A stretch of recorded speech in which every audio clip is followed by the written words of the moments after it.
The first time Delia Rourke laid eyes on Owen Norris, he was bleeding from a gash above his left brow and losing a card game to a one-eyed mule trader, and she thought she had never seen a man so thoroughly convinced of his own charm while simultaneously failing at everything in front of him. It was the summer of 1878, deep in the red dust heart of Caldwell, Kansas, a cattle town that smelled of horse sweat and ambition, and the particular kind of desperation that settled into a place when too many men with too few choices converged on the same stretch of prairie.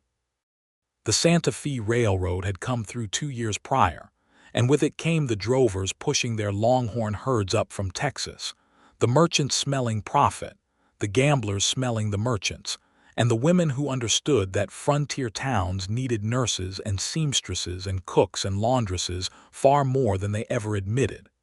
Delia Rourke was a seamstress. She had been one since she was 14 years old, sitting beside her mother in a cramped Dublin tenement, and then again in a cramped New York boarding house, and now in a cramped room above the general store in Caldwell that she had converted into a shop with nothing but a curtain rod, a wooden sign she painted herself, and a Singer sewing machine that had cost her every cent she had saved over 3 years of working 12-hour days. She was 26 years old, dark-haired, with green eyes that people tended to remember, and she had a steady hand with a needle and an even steadier disposition in the face of difficulty. She did not frighten easily. She had crossed an ocean and half a continent, and she had done it largely alone, and by now she had learned that the world was full of obstacles, and that the only sensible response to an obstacle was to walk around it or through it, depending on its composition. Owen Norris was sitting at a corner table in the Silver Anchor Saloon when she came in looking for Tom Hatcher, who owed her $3 for the repair of his good vest, which he had apparently torn getting it caught on a fence post during some foolishness she had not asked him to elaborate on. She did not make a habit of entering saloons. It was not the kind of thing a woman in her position could afford to do carelessly. But it was 4 o'clock in the afternoon, the place was half empty, and Tom Hatcher was never anywhere else at 4 o'clock. She spotted Tom at the bar and made straight for him, and she was nearly there when the man at the corner table let out a short, emphatic curse and shoved his chair back, and the chair leg caught the edge of a spittoon, and the spittoon tipped, and the general chaos of the moment caused her to sidestep sharply and collide with a passing saloon girl carrying a tray of glasses.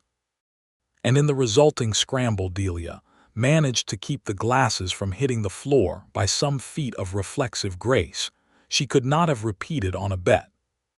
"Well," said the man at the corner table, looking at her with dark eyes that were a little unfocused from what she suspected was whiskey and from the blood still slowly working its way down the side of his face, "that was something." "That was your fault," she said plainly, and turned back toward Tom Hatcher. She got her $3. She was on her way back out when the saloon girl, whose name was Bertie, caught her sleeve. "That man over there asked if you were married," Bertie said, with the practical curiosity of someone who had seen many things and found most of them mildly interesting. Delia looked back at the corner table. The man was watching her with an expression she could not entirely read, something between amusement and appraisal, and he had a hand pressed against his forehead in a way that suggested the bleeding had gotten worse. "He is going to need that looked at," Delia said, which was not an answer to the question Bertie had relayed, and both of them knew it. She crossed the room because she was practical, not because of his eyes, and she told herself that clearly as she sat down across from him without being invited and pulled a clean handkerchief from her apron pocket. "Let me see," she said. He blinked at her. He had the look of a man who was accustomed to controlling situations and was presently unsure how he had lost control of this one. "I am fine," he said. "You are bleeding on your collar," she said. "Hold still." He held still. She pressed the handkerchief against the cut and examined it with the dispassionate efficiency she brought to everything. It was not deep enough to require stitching, but it was the kind of wound that would weep stubbornly for an hour if left alone. "How did you manage this?" she asked. "Disagreement," he said, "with a fist or a bottle. Does it matter? If there is glass in it, yes." He seemed to find this funny in a quiet, internal way, the corners of his mouth shifting. "No glass," he said. "Just a ring. Fellow had a ring." She held the pressure steady and looked at him more directly than was strictly polite. He was somewhere around 30, she guessed, though the sun had written a few extra years on his face in the way it did with men who spent most of their lives outdoors. He was lean in the way that came from real work rather than neglect, with broad shoulders under a worn canvas coat and hands that were rough-knuckled and capable. He had the look of a man who moved through the world expecting it to be difficult and had more or less made his peace with that expectation. "I am Owen Norris," he said, as though this were relevant information. "Delia Rourke," she replied, lifting the handkerchief to check the wound. "Seamstress. You can buy your own bandaging cloth at the dry goods store. I would wrap it tonight before you sleep." She stood up. He looked at her with an expression that had shifted into something more attentive. "Miss Rourke," he said, and his voice had a lower, more deliberate quality than it had before. "Can I buy you a coffee, or something else if you prefer?" She looked at him steadily. "I have work to do, Mr. Norris," she said. "Thank you for the introduction." She walked out of the Silver Anchor into the blazing afternoon, and she did not look back, but she was aware, in the particular way a person sometimes is, that he watched her go. She did not think about him extensively after that. She had hems to let out and a wool coat to line, and a commission for 3 shirts from one of the new merchants who had come in on the last supply wagon. Caldwell in the summer of 1878 was a busy place, and a woman running her own business in it had no surplus of idle time. She heard about Owen Norris before she saw him again, the way one heard about most people in a town of that size. He was a cattle driver, had been for the better part of 10 years, having come up from Missouri originally, and worked his way into the trail driving business through a combination of competence and the willingness to do the kind of hard, unglamorous work that others preferred to discuss rather than perform. He was not the trail boss on his current drive, but he was the man the trail boss relied on, which was often the more demanding job. He had a reputation for being fair-minded and difficult to rattle, and only occasionally reckless, which in Caldwell passed for something close to sterling character. He came into her shop on a Tuesday morning, 3 days after their introduction in the Silver Anchor. The bell above her door chimed, and she looked up from her work to find him ducking his head slightly under the door frame, because he was a few inches taller than whoever had built the door had anticipated. The cut above his brow was clean and closing well.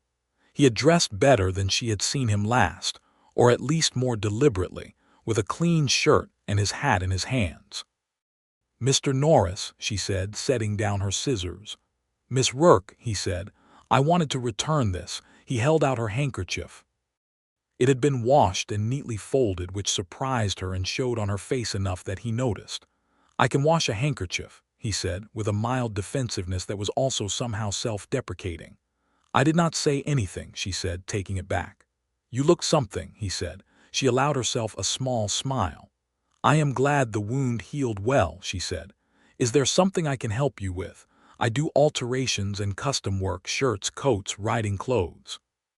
He looked around her shop with genuine attention, rather than the performative interest most men brought to spaces they considered women's territory. Her shop was small but organized with the precision of someone who had learned early that disorder cost time and time cost money.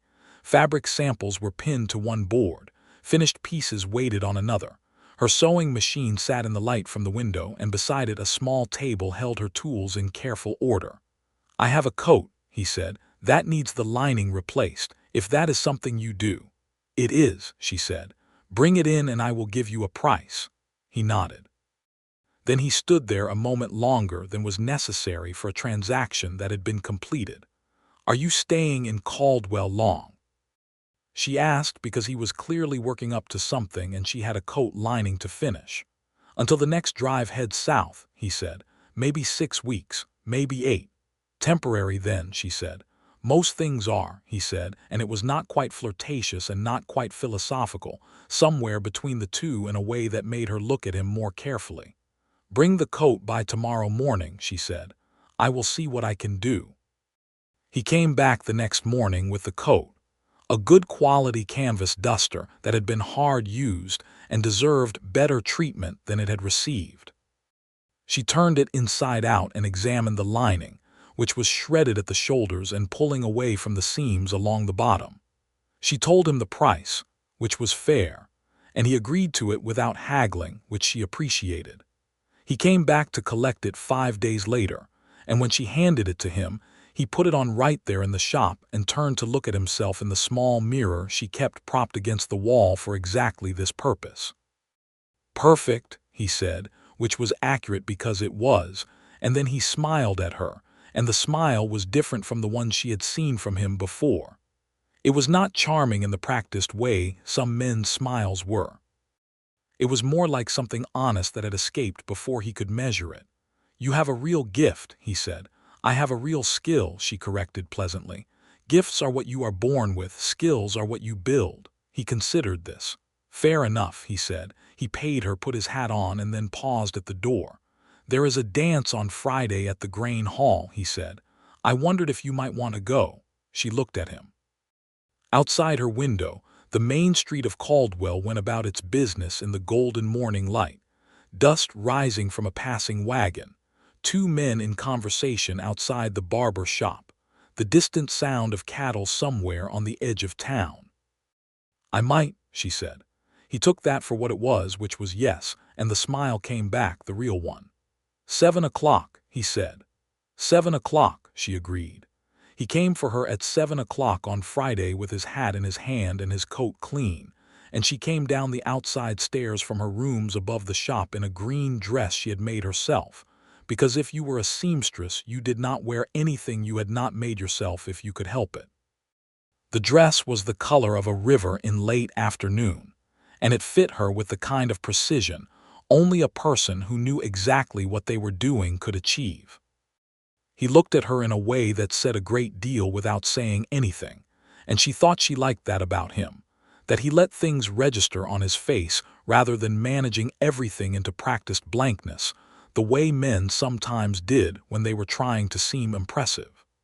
The Grain Hall was lit with lanterns and loud with fiddle music, and half of Caldwell seemed to be there. The Texas drovers mixed uneasily with the Kansas townspeople, the way they always did at the end of a long drive when everyone was tired and overstimulated and looking for something to celebrate or start trouble over. The women from the church auxiliary kept a careful perimeter on one side of the room. The gamblers from the Silver Anchor kept a different kind of perimeter on the other. In the middle, people danced, because dancing was one of those things the frontier preserved with a particular fierceness, as though everyone understood instinctively that without the fiddle music and the stomping boots and the spinning couples, the loneliness of the whole enterprise would become too large to manage. Owen danced with her, and he was not a graceful dancer, but he was an enthusiastic one, and he had enough rhythm to keep them from colliding with other couples, which in a packed Grain Hall in 1878 was the primary requirement. She laughed at something he said, a dry remark about the particular technique of the fiddler, who was very good at volume if not always at precision, and the sound of her own laughter surprised her a little, because it had been a while since something had pulled it out of her without her having to decide to let it happen. They stepped outside between dances to get some air, and the Kansas night was enormous above them, the sky crowded with stars the way it only was out here where there was nothing between you and the horizon but grass. She stood at the edge of the porch and looked up and felt, for a moment, the particular feeling she sometimes got in Caldwell that was the opposite of the feeling she had had in Dublin and New York, which was the feeling of too many walls. Out here there were no walls, and sometimes that was frightening and sometimes it was the closest thing to freedom she had known. You are a long way from home, Owen said beside her. He was leaning against the porch rail, and he had been watching her look at the sky. I have been a long way from home for 12 years, she said. I have mostly stopped thinking of it as a way and started thinking of it as somewhere. When did you come over? 66, she said. I was 14. My mother and I came together. She died in New York 3 years later. She said it plainly because it was the truth, and she did not believe in dressing up the truth to make it easier to receive. I came west because New York felt like it was closing in. He nodded slowly. He did not offer condolences that 12 years had long since rendered hollow, which she appreciated. What brought you to Caldwell specifically? He asked. The railroad, she said. And the fact that a town with this many cattlemen coming through needs a competent seamstress more than it has one. Supply and demand. He looked at her with that expression she was starting to recognize, the one where something honest slipped through. You are very practical, he said. I am, she agreed. Is that a complaint? No, he said, and his voice had the lower quality again. No, it is the opposite. They stood in the warm night for a while longer, and she could hear the fiddle starting up again inside, and she felt the particular sensation of standing at the beginning of something and knowing it but not being sure yet whether to step toward it or away from it. She stepped toward it. Not dramatically, not all at once, but in the way that real things develop, which is gradually and then undeniably. Over the weeks that followed, Owen Norris became a regular feature of her days. He would stop by in the mornings, ostensibly with some piece of work that needed doing, a button resewn, a tear in his riding gloves that she told him firmly was not really within the scope of her business but repaired anyway. He would stay for a cup of coffee if she offered it, and she found herself offering it, and they would sit on opposite sides of her work table and talk in the easy, candid way that happened between people who were both naturally direct and found in each other a refreshing absence of pretense. She learned things about him.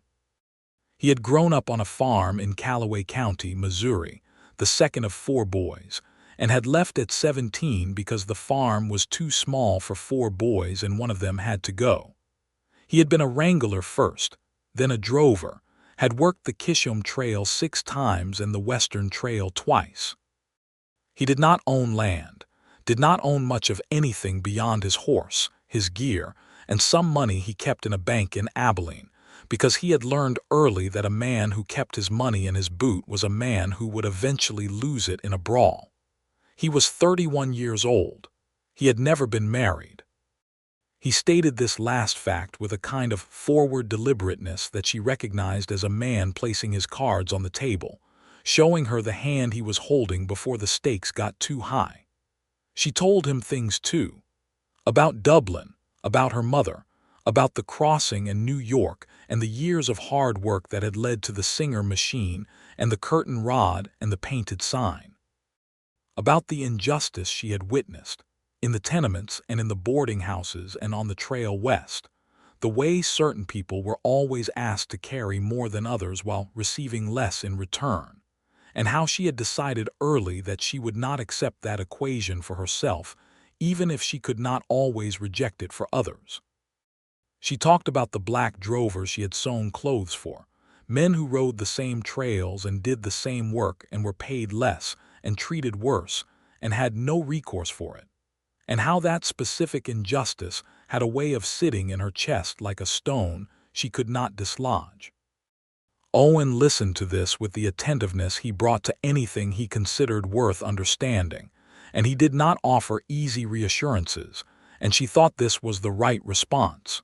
She also noticed, with the careful attention she brought to most things, that he was not entirely comfortable. It was not anything he said. It was more like a current running underneath the easy conversation, a wariness she could feel when things got particularly warm between them, when a laugh lasted a beat too long or their hands happened to occupy the same corner of the work table. He would shift slightly, redirect, put a small and deliberate distance between the moment and himself. She recognized it because she had seen it before. She had grown up surrounded by people who had been hurt badly enough that their first instinct, when something good presented itself, was to distrust it. She did not press him on it. She was patient by nature, having learned that the best seams were the ones you took your time with. One evening in mid-July, Almost 5 weeks after the dance at the Grain Hall, they took a walk out along the bank of Slate Creek, which ran shallow and brown at the edge of town.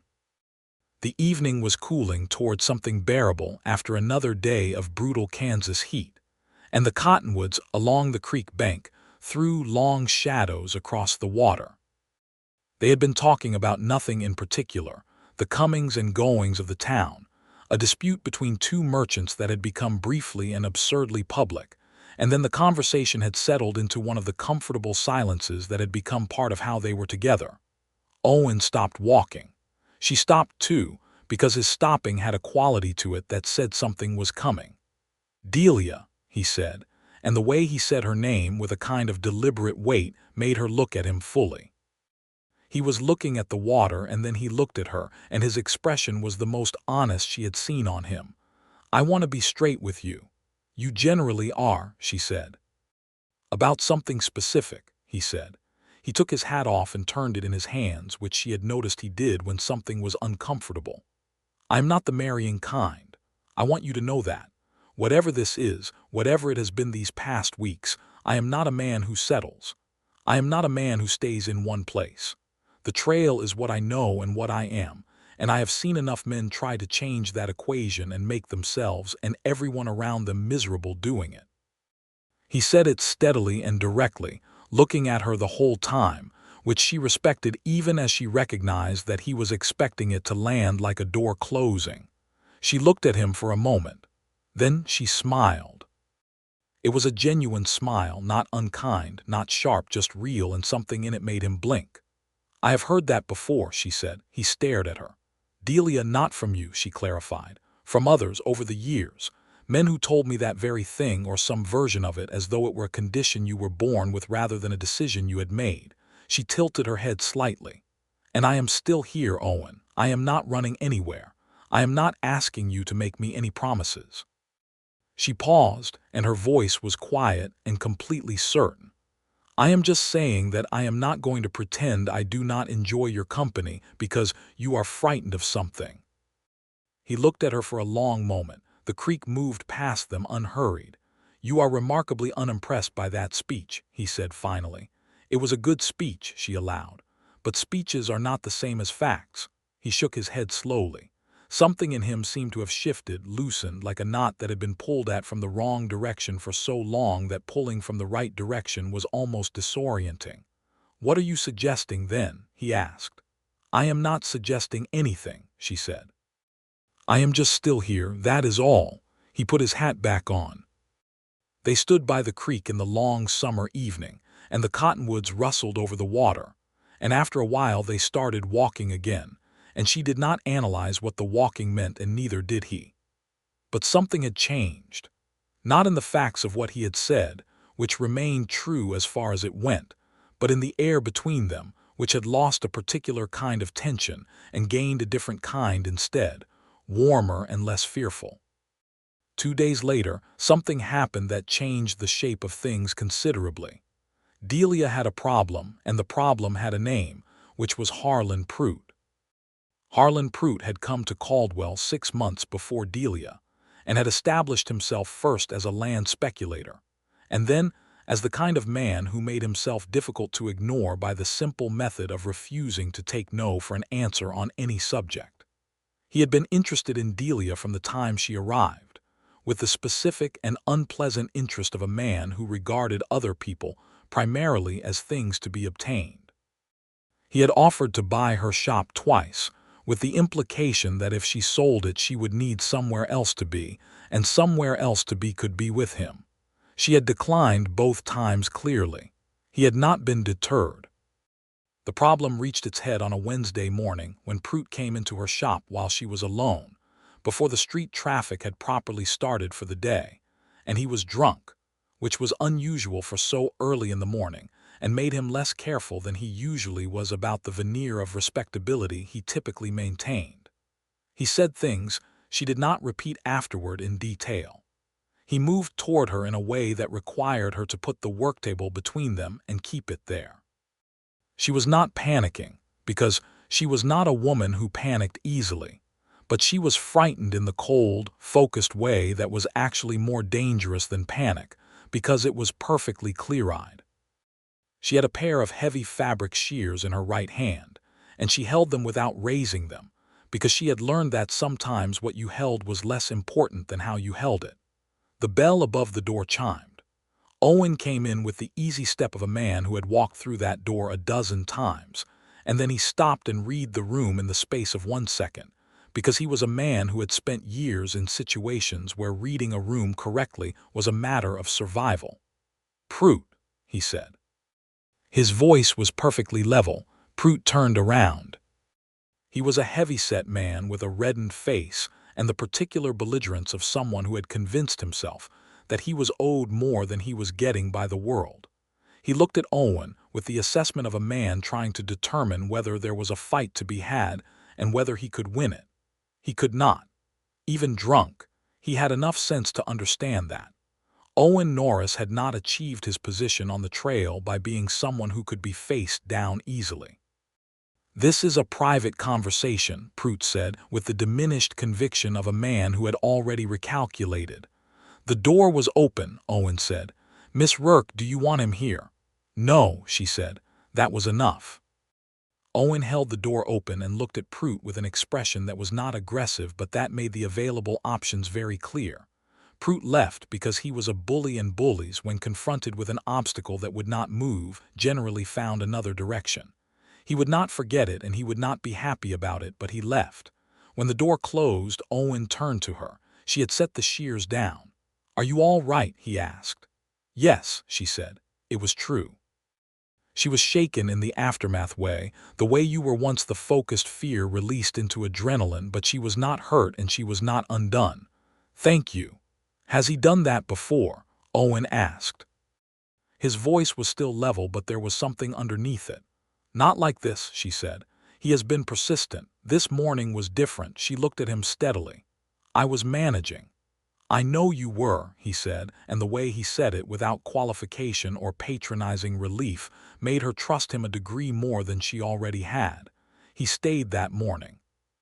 He did not hover or make a production of it, just stayed in the vicinity, helping her move a bolt of heavy wool that had been delivered the day before and needed to go onto the high shelf. Around midday he went and came back with food from the place 2 doors down that sold sandwiches, and they ate at the work table, and she told him more about Prout, the history of the 2 offers on the shop and what she understood them to mean. "He thinks," she said, "that a woman alone in a town like this is eventually persuadable, that if he applies enough pressure in the right places, she will decide that the path of least resistance is to give him what he wants." "And is he right?" Owen asked, though his tone made it clear he already knew the answer. "About me?" she said. "No." Owen was quiet for a moment. "I am going to talk to him," he said. "I would rather you did not," she said. "I would rather deal with this myself, and if I cannot deal with it myself, I would rather involve the county sheriff than have it become a matter between 2 men with my shop in the middle." He looked at her with a mixture of frustration and respect that she found oddly endearing. "All right," he said, "but if it gets worse, I will tell you," she said, "and then you can do whatever you think is appropriate." He nodded. The arrangement satisfied neither of them entirely, which meant it was probably correct.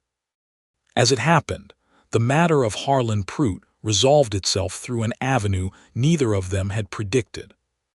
10 days after the incident in her shop, Prout was arrested by the Sumner County Sheriff on charges related to fraudulent land dealings, a separate matter involving a scheme to sell parcels of government-held land that he had neither the right to sell nor the actual paperwork to document. There had been other men in Caldwell pursuing similar complaints against him for months, and the arrest came with the particular swiftness of things that had been building for a long time and then happened all at once. He was escorted to the county seat at Wellington and did not come back to Caldwell. His office was shuttered. The 2 offers on Delia's shop became irrelevant. When she heard the news, she sat for a moment in the quiet of her shop and felt something she recognized as the specific relief of a weight you had been carrying so long you had forgotten you were carrying it. She told Owen that evening. "Good," he said, with a simplicity that covered a great deal. Yes, she agreed. They were sitting on the steps of her outside staircase in the early evening, the town settling around them into its nighttime rhythms, the distant sounds of the silver anchor drifting down the street, the smell of cooking fires and dust, and the particular dry sweetness of Kansas summer grass. It was an easy way to spend an evening. She had a glass of water. He had his hat off and was turning it in his hands, which she knew now was what he did when he was thinking about something he had not decided yet. "The next drive heads south in 12 days, he said. She looked out at the street. "I know," she said. "I told the trail boss I would be on it." "I assumed," she said. He was quiet. She was quiet. The hat turned in his hands. "I do not know how to be what you deserve," he said finally. He said it plainly, without drama, and it cost him something to say it, she could tell. "I want to be honest about that. It is not just that I am the kind of man who moves. It is that I have been moving so long that I genuinely do not know what the alternative looks like." She turned to look at him, and when he met her eyes, she held them. "Owen," she said, "I have spent 12 years building something on ground I was not born on without anyone to show me how it was done. I did not know what it looked like either. I just started." Something moved across his face. "I am not asking you to stay," she said, before he could respond to that. "I told you I would not ask you for promises, and I will not. What I am telling you is that wherever you go and whatever you decide, the door of this shop is not locked against you." She paused. "That is all." He looked at her for a long time. The evening had gone the color of apricots at the edge of the sky, the light sitting low and warm on everything. "Delia Rourke," he said quietly. "Owen Norris," she replied. He reached out and took her hand, which was the first time he had held her hand, and he held it with a care that was somehow more intimate than anything more dramatic would have been. They sat like that on the steps as the evening darkened, and she thought that she had meant every word she had said, all of it, and she was not afraid of any of it. He left 12 days later with the drive. The first week was ordinary in the way that things were ordinary when you had been braced for something to feel worse than it did. She worked. The shop was busy. A family coming through on their way to Colorado needed trail clothes altered for 2 children who had grown between the time the clothes were made and the time the journey started. A rancher's wife from outside town came in for a fitting on a dress for her daughter's wedding and stayed for 2 hours discussing the relative merits of 3 different fabrics. Life in Caldwell continued with the indifference to individual feeling that life in busy places had. She received a letter from Owen 3 weeks after his departure. It had come up from the south on the mail relay, and it was written in a hand that was more deliberate than she expected, careful letters that suggested a man who did not write often and when he did, thought about it. He told her about the drive, about the country south of the Arkansas River where the grass was different and the sky sat differently on the horizon. He told her about a creek crossing that had cost them half a day and considerable cursing, but no cattle and no men, which was the only version of that outcome that mattered. He told her that the drive was going well and that he expected to be back in Caldwell by late September. He did not say anything else, but he had written. She wrote back to the address he had given her in Dodge City, where the drive would pass through. She told him about the Prout matter being fully concluded. She told him about the wedding dress commission, which was turning out to be genuinely complex because the fabric was a silk taffeta that had arrived from a catalog merchant in poor condition and needed careful handling. She told him that the summer heat had finally broken, and the evenings were beginning to have an edge to them that tasted like the beginning of fall. She told him she was glad he had written. He was back in Caldwell on the 23rd of September, arriving in the late afternoon on a horse that was tired, and a man who was more so, but who came directly to her shop before he had even gotten a room, which told her something she held quietly and did not say out loud. She was at her machine when the bell chimed, and she looked up and there he was, trail dusty and sunburned, and with a new scar she did not ask about yet on his jaw, and he was looking at her the way she had seen him look at her that first evening by the creek, but with something added to it. Something that had been there in potential before and had now arrived at its full weight. "You look like you need a meal and a night's sleep," she said. "Both of those things are true," he said. "How are you?" "I am well," she said. "Sit down, there is coffee." He sat. She poured coffee. They fell back into conversation with the ease of people who had been talking for months rather than apart for months, as though the letters had kept the thread unbroken, and she supposed they had. He came to the shop every day for the next week. He helped her move the work table when she decided it needed to be on the other side of the room. He fixed the hinge on her door that had been sticking since July. He argued with her about coffee in a way that was entirely without heat and was really just a vehicle for conversation, because they were both people who thought better when talking and had found in each other a thinking partner they were not accustomed to having. On the second Sunday of October, they went out riding together. She had a horse she kept at the livery, a steady bay mare she had acquired in a trade with a departing merchant 6 months prior, and riding was one of the pleasures she had discovered on the frontier that she had not expected to love as much as she did. The Kansas prairie in October was the color of old gold and rust, the grass tall and moving in the wind, the sky that impossible blue that had no equivalent in any place she had ever been before. They rode out south of town, past the last scattered homesteads and into the open land, and the horses moved well together, and the wind was cool and clean, and the world felt very large and very beautiful. Owen brought his horse alongside hers on a long flat stretch and looked at her in the sideways way he had developed. "I have been thinking," he said. "I know," she said.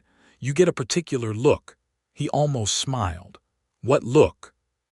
"Like you are checking the load-bearing walls," she said, "before you decide whether to walk in." He was quiet for a moment. The horses walked. The grass moved.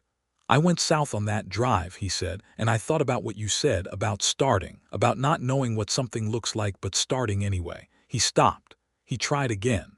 "I have never wanted to be the kind of man who lied to a woman. I told you what I told you by the creek because it was true, and it may still be true, some of it. I do not know yet who I am when I stop moving." He looked at her fully. "But I know that I have been writing letters to a woman in Caldwell every time. The mail gave me the chance for the past 2 months. And I know that the first place I went when I rode back into this town was her shop. And I know that I am sitting here on a Sunday telling you that I would like to find out who I am when I stop moving, if you are willing to be patient with the finding out." Delia held her mare steady and looked at him, and the sun was behind him and the grass was gold all around them, and she thought about Dublin and New York and the crossing and the Singer machine and the painted sign, and the years of making things from nothing and knowing what you were doing even when it was hard. "I have been patient with harder things than you, Owen Norris," she said, and her voice was warm and direct and completely without reservation. He reached over and took her hand, the way he had on the steps of her staircase in August, and this time it did not have the careful tentativeness it had carried then. This time it was sure. "Then I suppose we are starting," he said. "We started a while ago," she told him. "You are just catching up." He laughed, and it was the laugh of a man who was no longer trying to keep a particular distance between himself and the things he felt, and she thought it was one of the best sounds she had ever heard. They rode back to Caldwell in the gold afternoon, and the town rose out of the prairie ahead of them with its wooden storefronts and its noise and its dust and its mix of ambition and difficulty, and she thought it was a good place to be starting something. The courtship, because that was what it became, happened with a naturalness that surprised both of them, not in the sense of being easy, because real things rarely were, but in the sense of fitting. They were people who matched in the places that mattered, in the quality of their attention, in their directness, in their shared appreciation for honesty even when honesty was uncomfortable, in the way they found each other genuinely interesting rather than merely attractive, though they found each other that too. Owen stayed in Caldwell through the fall. He did not go on the next drive that formed up in November, which was smaller and heading into rougher country. He told the trail boss he was sitting this one out. It was the first time in 10 years he had declined a drive, and he did it without drama, without making it mean more than the simple fact that he did not want to go. He found work in Caldwell, because a man like Owen in a cattle town was never without options. He contracted with 2 of the ranches outside town to help manage their remuda, the horse herds that the operations depended on, and he had a good hand with horses, a patience and intelligence about them that the ranchers recognized and valued. It was not the same as the trail. He was honest with Delia about that, about the particular restlessness that came and went, the days when the horizon seemed to pull at him with a physical force. "Tell me when that happens," she said. "Why?" "Because I would rather know than have you try to be someone you are not," she said. "I do not want the version of you that is performing contentment. I want the actual version." He looked at her with the expression she had privately started to think of as his most honest one. "You are asking for a great deal," he said. "I know," she said. "So are you." The winter of 1878 into 1879 was hard in Kansas, as winters generally were. The cold came down from the north in November and settled in with an intent that was personal. Slate Creek froze. The prairie went gray and then white, and the wind moved across it without anything to stop it for 100 miles in any direction. Caldwell drew itself inward the way frontier towns did in winter, the traffic slowing, the days shortening, the community forced into a closer proximity that either built bonds or broke them. It built theirs. They spent evenings in front of the small stove in her shop, which threw good heat, talking about everything there was to talk about. He told her things he had not told her before, stories from the trail that were not the straightforward kind, stories that showed the cracks in things. A boy of 19 who had died of snakebite 2 days from the nearest settlement, and how Owen had been the one who had to write the letter to the family in Texas. The first time he had seen a cattle stampede, which had gone badly, and what badly meant in that context. The specific loneliness of years of moving, which was not the romantic freedom that the dime novels made of it but something more complicated and less comfortable. She told him things too. About her mother dying, in more detail than she had given before, the particular shape of that grief, and how it had changed her. About the year she had spent in the New York garment district working for a manufacturer who paid women half what he paid men for the same work, and considered this entirely reasonable, and the other women she had worked alongside who had no choice but to accept it, and what it had cost all of them. About the fear she had had when she first came to Caldwell, not the dramatic frontier fear of outlaws and wild animals, but the quieter fear of failure, of having bet everything on herself and losing. These conversations happened over weeks and months, and they built something between them that was structural, the way a foundation was structural, something you could put weight on. In February of 1879, Owen came to the shop on a Tuesday evening with a purposefulness that she recognized before he said anything, the load-bearing wall look, as she had named it in her mind. He sat down across from her at the work table. She set her work aside. "I want to ask you something," he said.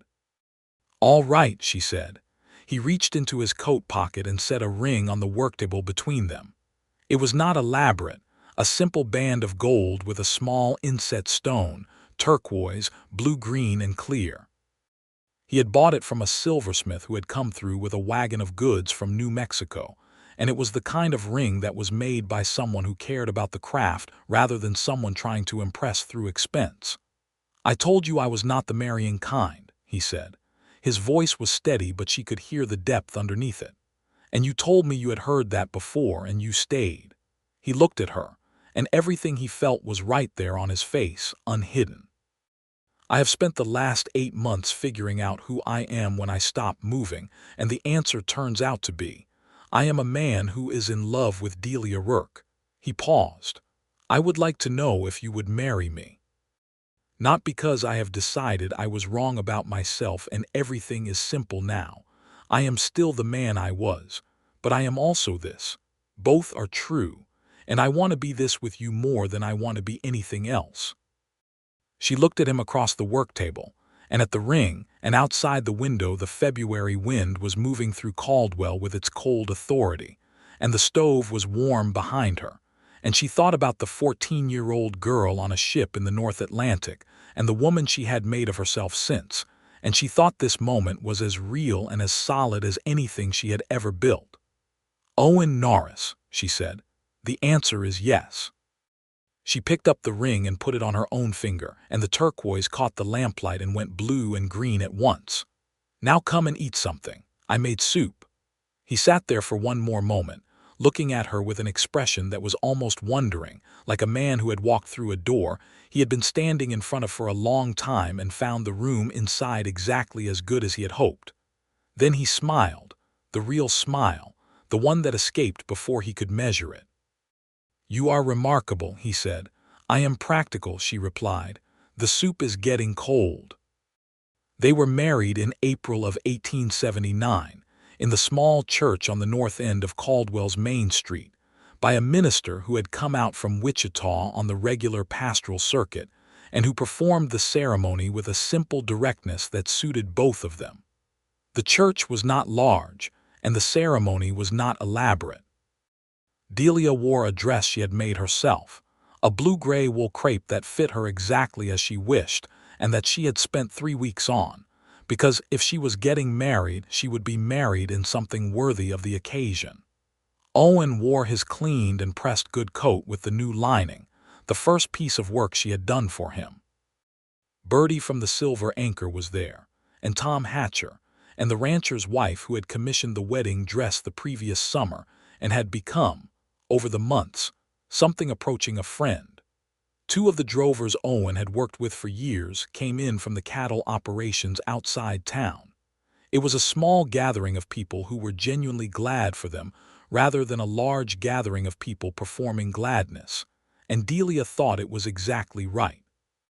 Afterward there was a meal at the grain hall, organized with the efficient warmth of frontier communal generosity, dishes brought from a dozen different households, music supplied by the same imprecise but enthusiastic fiddler from the summer dance. Owen danced with her again, and he was no more graceful than he had been but considerably more joyful, and she thought that joy was worth a great deal more than grace. They went home that night to the rooms above her shop, which they had spent the previous 2 weeks expanding by renting the adjacent room from the building's owner and knocking through the wall to create what was now, with the addition of a proper bed and a wardrobe Owen had built himself from lumber purchased at the hardware store, something that could honestly be called a home. He stood in the doorway of the room for a moment after they came in, and she lit the lamp and turned to find him there, and the expression on his face was the wondering one again. "What is it?" she asked. "Nothing," he said. "Just this." He looked around the room, at the lamp and the wardrobe and the curtains she had made and the rug she had found at the dry goods store. "I have not had a room that was mine in a very long time." "It is ours," she said. "Ours," he said quietly, as though testing the word for structural integrity and finding it sound. The first year of their marriage had the quality of 2 people who had each done a great deal of living on their own learning to do it together, which required adjustments that were sometimes smooth and sometimes not. Owen had habits formed by years of solitary and communal trail life that did not always translate simply into domestic arrangement. Delia had habits formed by years of self-sufficiency that sometimes made receiving help feel counterintuitive. They argued, because they were both direct people, and direct people argued rather than allowing things to fester, and their arguments were honest and usually brief and always resolved, because neither of them was interested in carrying things forward that could be put down. Owen continued his work with the ranch remuda operations, and he was good at it, and there was satisfaction in that, though the restlessness came and went as he had told her it would. When it came, he told her, and she listened, and sometimes she suggested that he take a short ride south or spend a few days helping out on a cattle operation that was moving between ranges, and he would do that and come back with the restlessness quieted, and she was glad she had known to offer it.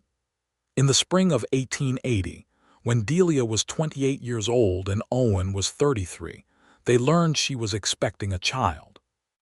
Owen received this information sitting at the breakfast table with a cup of coffee in his hand, and for a moment he was entirely still, and then he set the cup down very carefully and looked at her with an expression she had not seen on him before.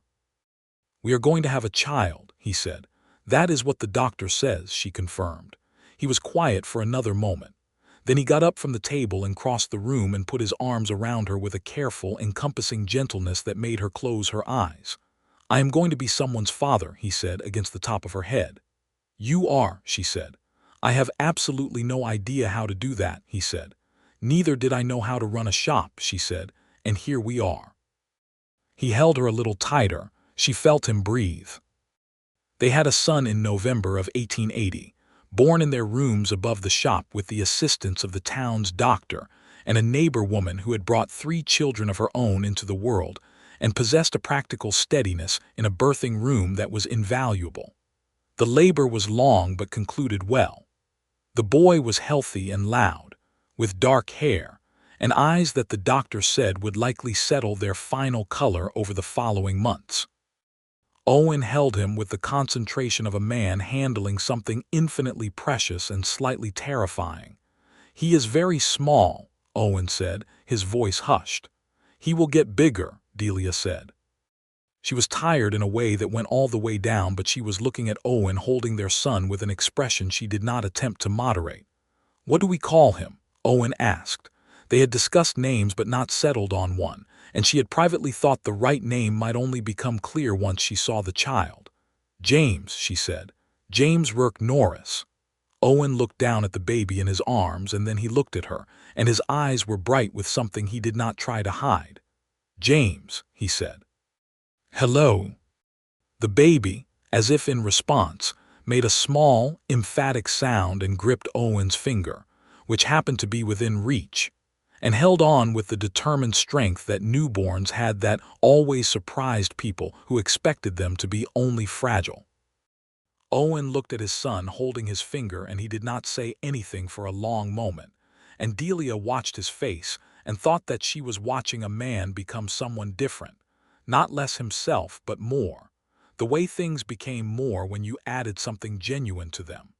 James Rourke Norris grew. He grew in the rapid, absorbing way of children on the frontier, where there was always something to investigate and no shortage of interesting characters to observe. He had his mother's green eyes, it turned out, and his father's stubbornness, which Delia thought was a reasonable distribution.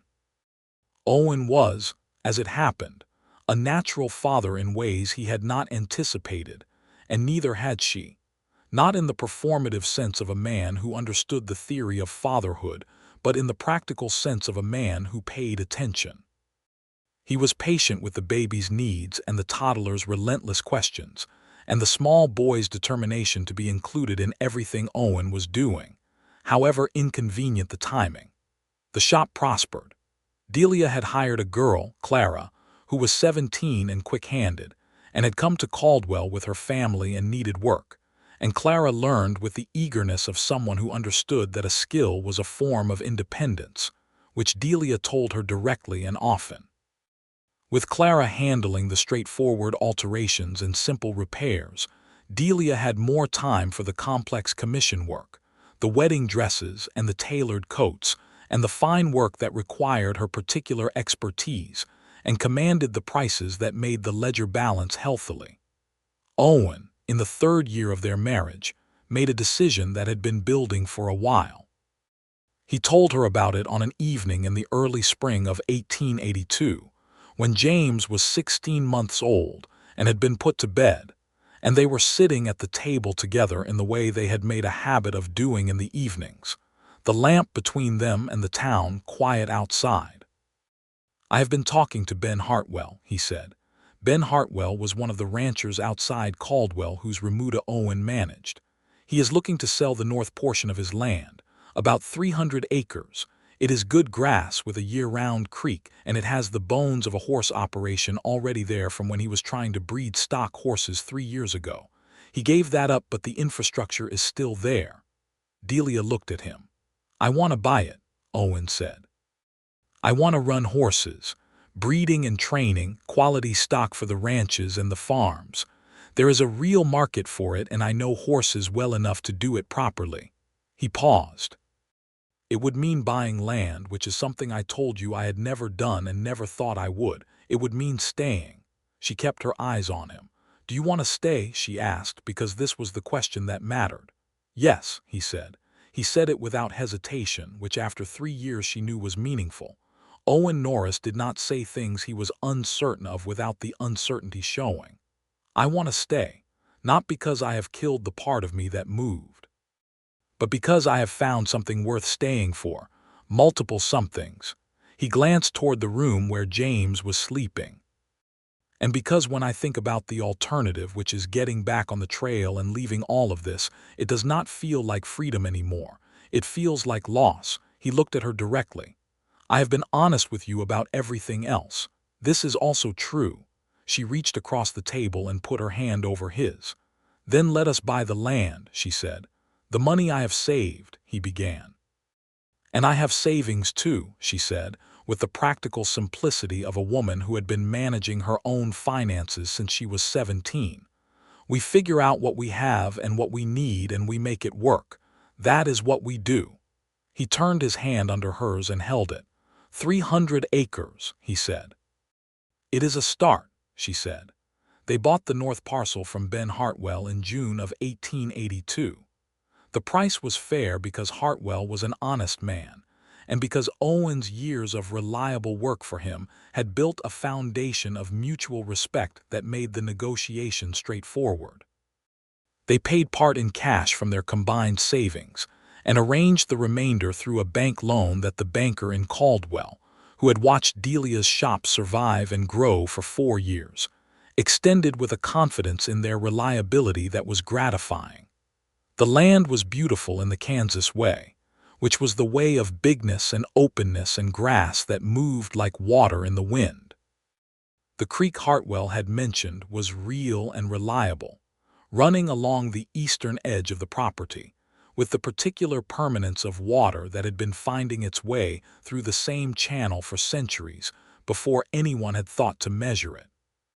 There was a house, small and in need of work, and a barn that was in better shape than the house, and the pens and fencing from Hartwell's abandoned breeding operation, which Owen walked through with the careful attention of a man making an honest assessment rather than an optimistic one. "It needs work," he told Delia, who was standing beside him in the afternoon sun with James on her hip, looking at the house with an expression that was measuring rather than discouraged. "Most things worth having do," she said. "What is the priority?" "Roof on the house," he said. "Then the well, which needs a new casing. Then the north fence, which is down in 3 places." He paused. "Then we bring in the mares." She nodded. "And we can stay in town until the house is right," she said. "The shop runs fine without me for a week at a stretch now. Clara is good. I can come out here during the days and come back in the evenings." "You do not have to do that," he said. "I know I do not have to," she said. "I am choosing to. There is a difference." He looked at her with the expression she had stopped trying to be unself-conscious about loving, the one that said she was the thing he had not known he was capable of having. "I know there is," he said. The house was repaired over the summer of 1882, with Owen doing much of the work himself and hiring 2 men from town for the portions that required more hands. By September it was habitable in a real sense, not just survivable. Delia hung curtains she had made from a sturdy cotton print and put a braided rug on the floor that she had made during the winter evenings when James was first born, and she brought out the good lamp from above the shop and set it on the table, and she stood in the main room of their house on the prairie and looked around it and felt something that was so simple and so complete that she did not immediately have a word for it. Owen came in from outside, wiping his hands on a cloth, and stopped when he saw her standing there. "What is it?" he asked. "I am just looking," she said. He looked around the room too, at the curtains and the rug and the lamp, and the table where James was currently occupied with a wooden horse he carried everywhere. Then he looked back at her, and she saw him see what she was feeling, because after 3.5 years he could read her with the same accuracy she could read him. "Home," he said quietly, naming the word she had not found. "Yes," she said. He crossed the room and kissed her, and James looked up from his wooden horse, considered his parents for a moment with the evaluating expression of a small child determining whether this was something he should be involved in, and then went back to the horse, which he apparently decided was more interesting. They moved out to the ranch permanently in October of 1882. Delia kept the shop in town, because it was her livelihood and her achievement, and she was not going to abandon either of those things, but the rhythm of her days changed. She was in town 3 days a week, staying in the rooms above the shop, and on the ranch the other 4, and this arrangement worked with the practical flexibility that she brought to most organizational challenges. Owen built the horse operation with the same focused patience that he brought to everything he decided was worth doing. He started with 6 mares, good stock purchased from a ranch in the Flint Hills that had been breeding working horses for 2 decades and had quality animals to offer. He brought in a stallion, a solid quarter horse type with the disposition and conformation that suggested his foals would be worth having. He knew horses and he knew what ranches needed and what made a working horse valuable, which was soundness and willingness, and the kind of intelligence that showed up as trainability rather than stubbornness. The first year was learning. The second year the operation began to find its footing. By the third year, Owen Norris's horses had a reputation in the county that brought buyers without him having to seek them out, which was the best kind of reputation to have.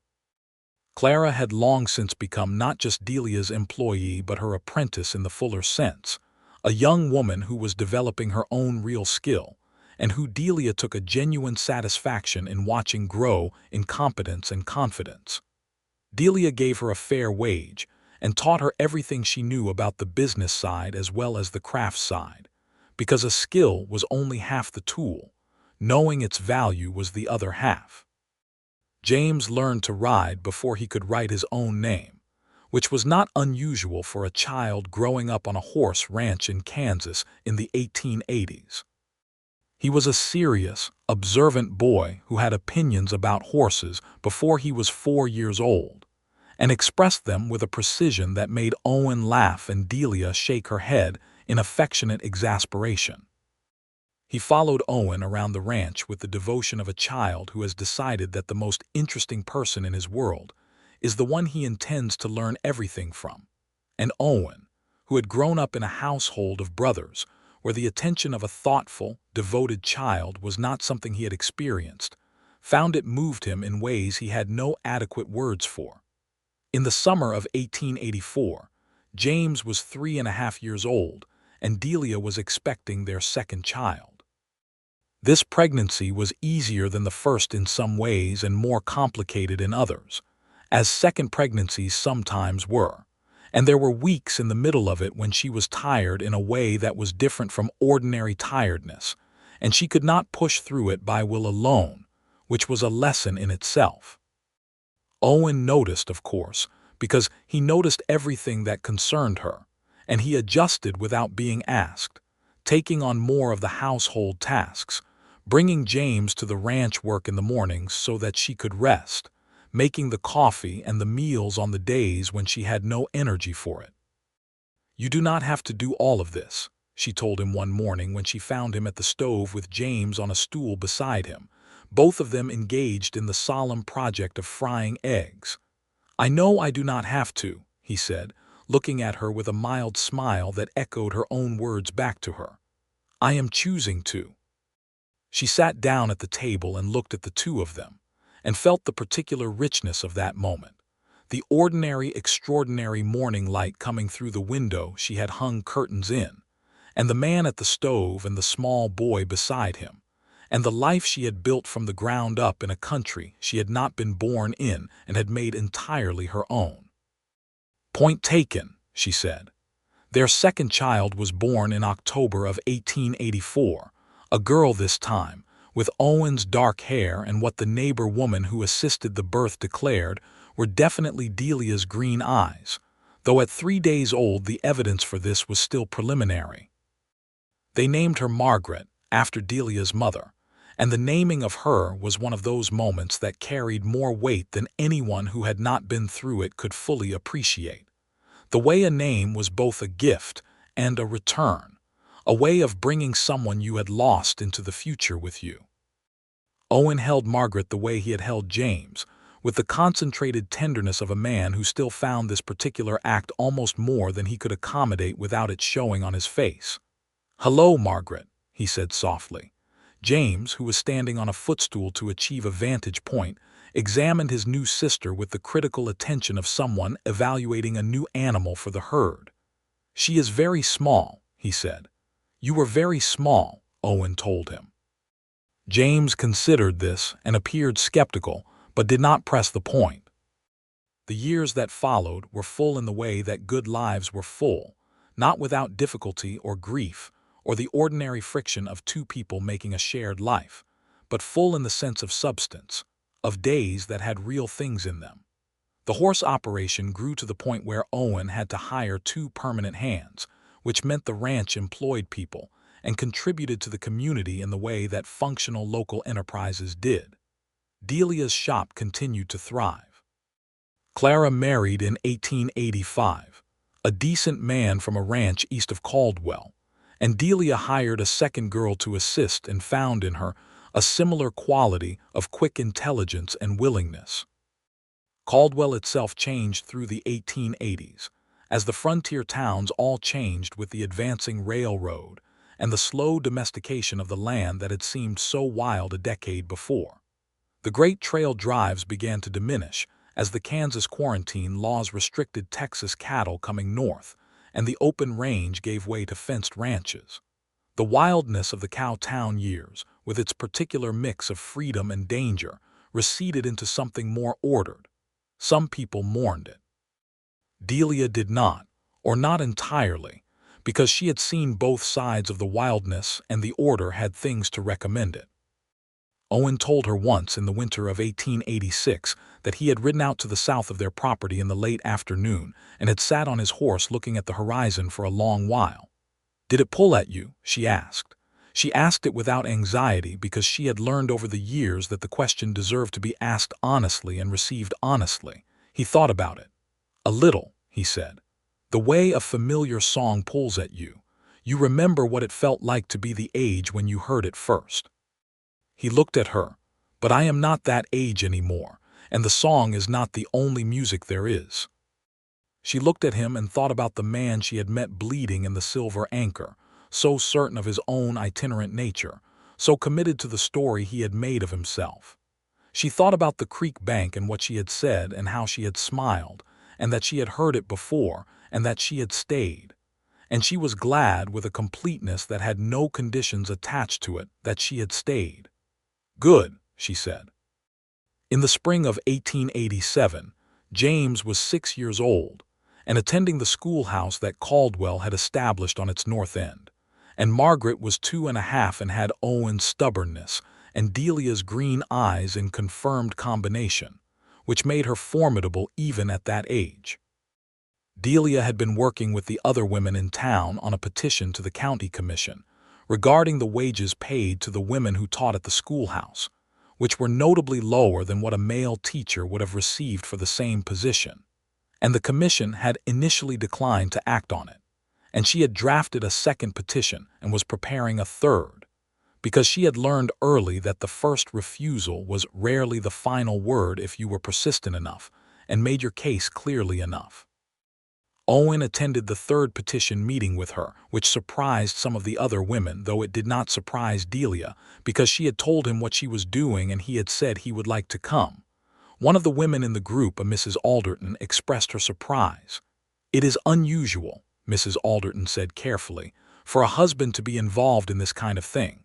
My wife is involved in it, Owen said simply. That is reason enough. Delia looked at him and he looked at her, and she thought about everything that look contained. 8 years of knowing each other and learning each other, and building something together that neither of them could have built alone. And all the conversations and arguments and silences and laughs and fears and joys that had gone into the making of it. The county commission approved a revised wage schedule for the school teachers in April of 1887. It was not everything they had asked for, but it was a real improvement, and real improvements were what you built things from. The summer of 1887 was beautiful.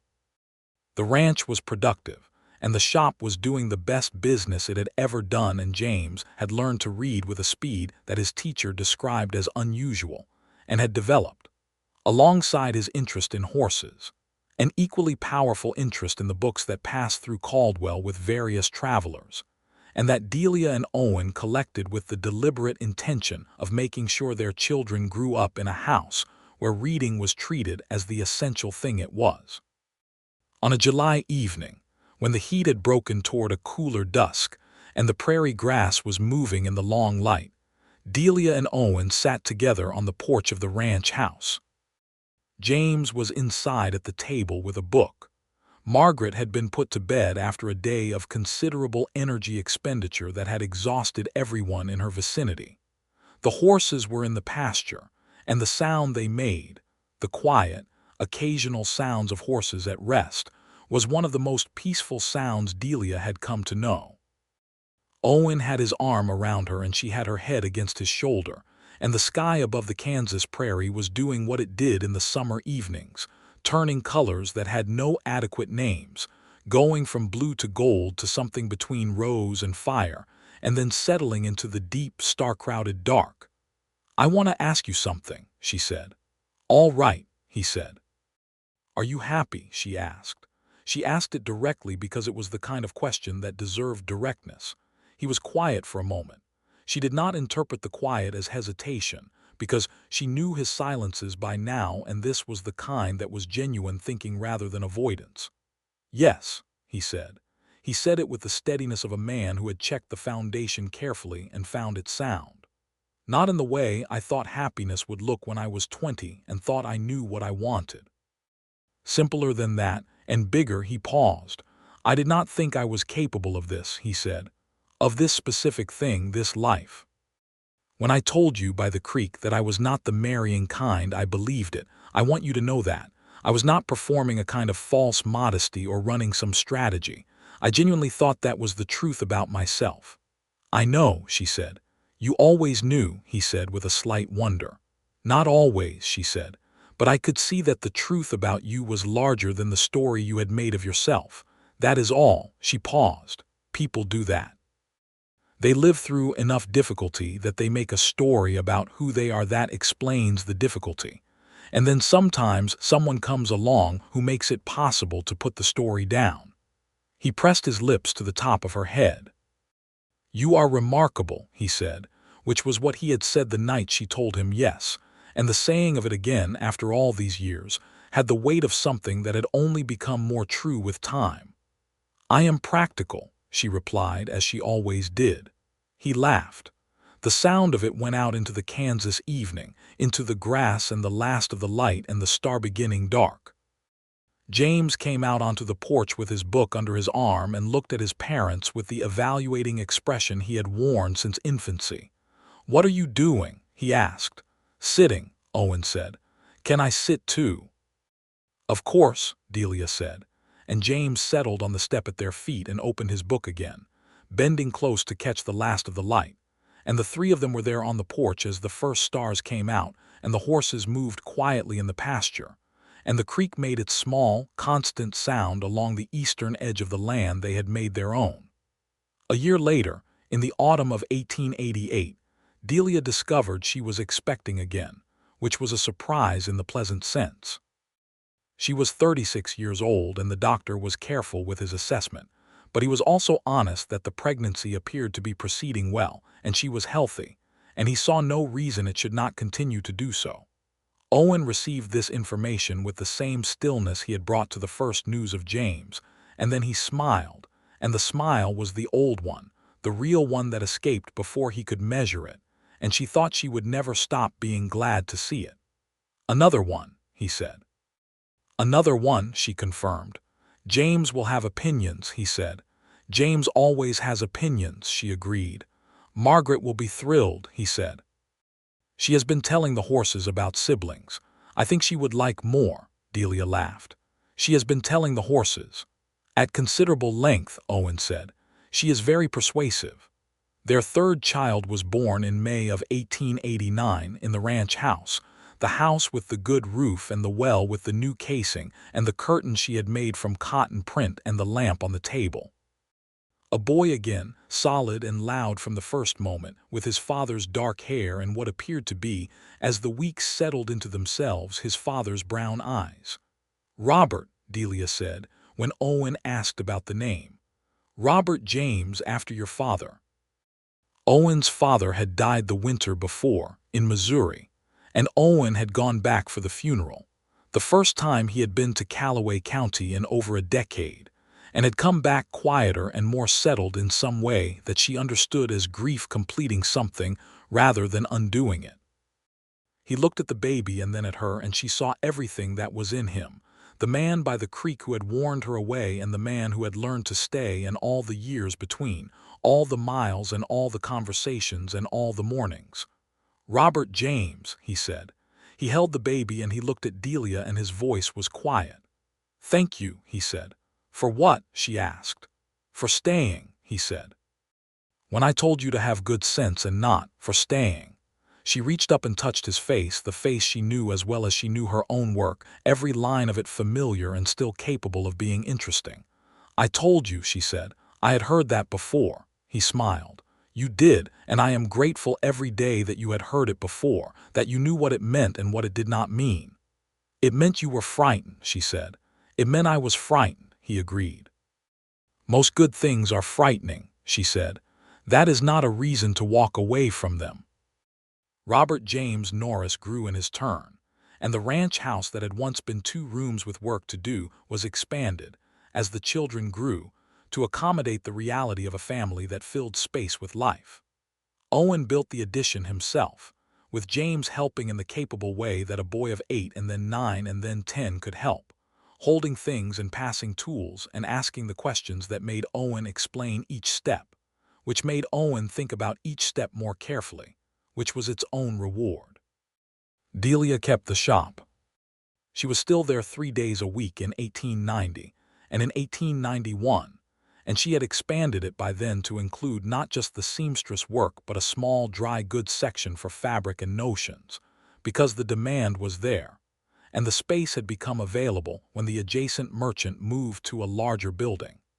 The second girl she had hired had proven as good as Clara, and the shop ran with a smooth competence that reflected years of careful building. In 1891, James was 10 years old and already working alongside Owen on the horse operation, with a seriousness of purpose that was unmistakable. Margaret was 7 and possessed of opinions about everything, and a particular aptitude for numbers that Delia recognized and nurtured with the fierce investment of a woman who knew what it meant to have a skill and have it taken seriously. Robert was 2 and getting into everything he could reach, and some things he should not have been able to reach, but managed anyway by means of a determination that was purely his own. The winter of 1891 into 1892 was hard again, as Kansas winters were, and during the long evenings when the wind was up and the stove was going and the children were in bed, Owen and Delia would sit at the table the way they always had and talk, and sometimes they talked about the past, and sometimes about the future, and sometimes about nothing in particular, and she thought that this, the ordinary constancy of it, was the thing she had been building toward all along without knowing it. This specific warmth in this specific room with this specific man across the table. He was 44 years old and she was 39, and he was still lean and capable with a few more gray threads in his dark hair, and she thought he was more handsome than he had been when he was bleeding in the Silver Anchor with the mule trader's money disappearing across the table, not because he had changed in some dramatic way, but because she could see all of it now, the whole of him, and that fullness of seeing was its own kind of beauty. "What are you thinking about?" he asked her from across the table. "You," she said, with the directness that had always been her way, "and that I am glad I was in the Silver Anchor that afternoon." He looked at her for a moment, and then he smiled, the real one, the one that had never changed. "It was a terrible card game," he said. "Terrible," she agreed, "and I bled all over my collar." "You did." "And yet," he said. "And yet," she agreed. They sat in the warm room while the Kansas winter moved outside, and the stove ticked and the lamp burned steady, and somewhere down the hall Robert was undoubtedly awake and planning something inadvisable, and James would be asleep with a book still open on his chest, and Margaret was probably already calculating something in her head in the darkness, and the horses were in the barn and the land was theirs, and the life was real and full and built to last. And Delia Rourke Norris sat across from the man who had told her he was not the marrying kind and smiled, because she had heard that before, and she had stayed, and everything that had come from the staying was worth every single moment of the making.